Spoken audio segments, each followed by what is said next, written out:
In this video, I'm going to show you how to reset your WordPress website to the default settings without having to reinstall WordPress from the start.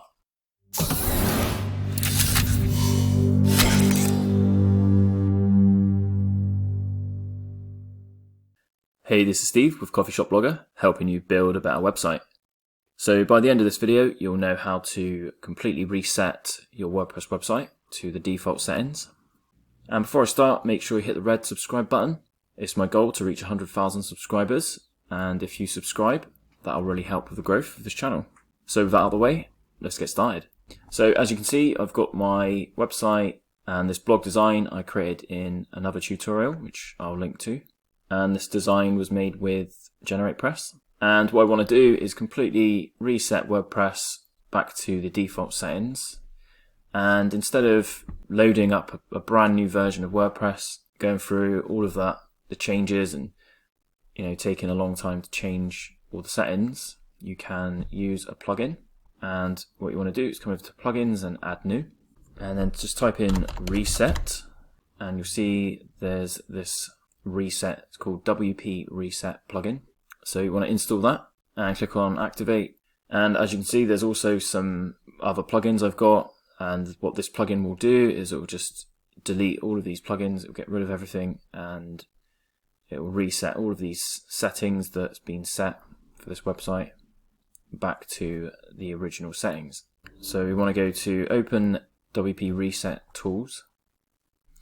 So before you use this plugin, you need to make sure you have got a backup of your website. If you actually need to keep a copy of this design or all of your pages, then you need to make sure that you do a backup and you've got an actual physical copy of this on your hard drive or on your hosting account, because once we use this plugin, you won't be able to get it back as everything will be deleted. So what you want to do is come down to the bottom, and most of the settings on this page are for the Pro version.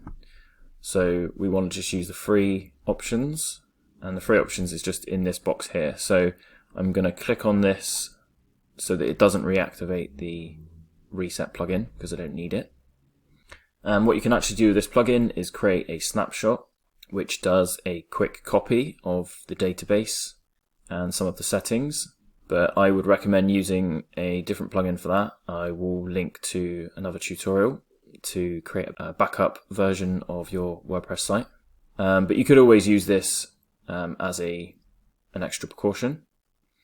And what you want to do is click on that button and then just give it a name. So I've just given this a random name and then click on create snapshot. And what that does is it creates a backup of all the database tables, and it will save it in the database table as well. So you can actually come over to this snapshots tab, and there's a video that you can watch here to find out how to get that snapshot. So once you've got a snapshot and once you know that you've definitely got a backup of your website, come over to reset and then come back down to this section here, and I'm going to unselect this because I don't need this WP Reset plugin to be reactivated, and then type in reset and then click on reset site, and then it comes up this pop-up just to make sure, just definitely want to do it, and then click on reset WordPress. And it'll just take a couple of seconds, and that's the WordPress completely reset to the default settings. The dashboard has gone back to the same as before. You can open up the website and you can see that the 2020 theme has been installed and activated, and also the Hello World blog post has been reinstalled, and the sample page as well. So everything is back to the way it is when you first install a WordPress website, and it's just a really quick way of being able to start all over again without having to reinstall WordPress. So that's it for this tutorial. I hope this one helped. If you did like this video, please give it a thumbs up. I really appreciate it. And if you've not subscribed yet, make sure you click on the red subscribe button, and I will see you in the next video. Thanks for watching, guys.